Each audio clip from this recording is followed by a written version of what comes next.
France is a country, unlike Britain, unlike America, that has been attacked on her territory very often. So you've got to take this into account before you become sort of, hot under the collar about it being militaristic.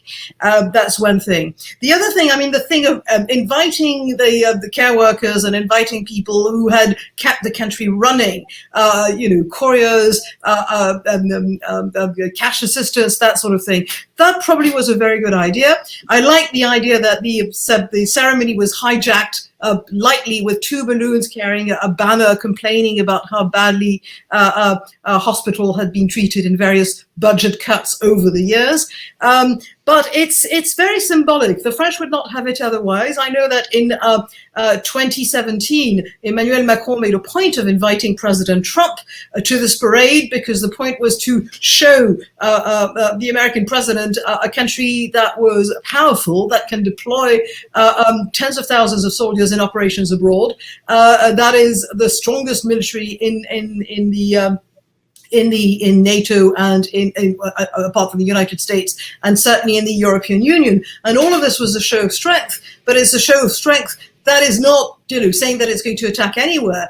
You remember that the French, for instance, voted against taking part in the war in Iraq. So I think it's pretty well balanced here, and I know that in the country people take this more or less in stride. You can have an element of posturing, but most of the time I would say that we don't see this as a rattling of sabers. It's very different from, say, the Russian annual military parade, where essentially you're looking at stuff that could attack Europe any moment in the past, and still remembers that it could at one stage, and is not saying that they will. They just take bits and pieces. The French don't do that. All right. And we knew that Dr. Amouyel was coming, so we were paying particular attention to social distancing during that ceremony. And I got to say, there were mixed messages. The Director General of the World Health Organization, who was one of the guests of honor the day before, warning world leaders not to send contradictory messages and to be very firm.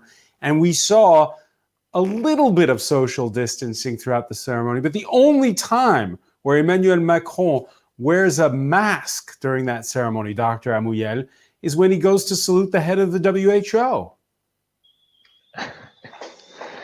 I think you are really right about that. And this is the reason that to write down with my colleagues some words about that. I think there was, if I could interrupt you, you penned an open letter calling for mandatory masks in public places. Yeah, exactly.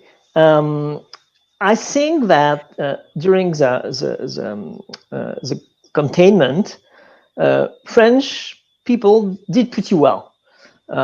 Despite some exceptions, everybody did the jobs, stay home, avoided contacts, and what to observe is that the reproduction number, that what define what an epidemic or a pandemic is, was dramatically decreased.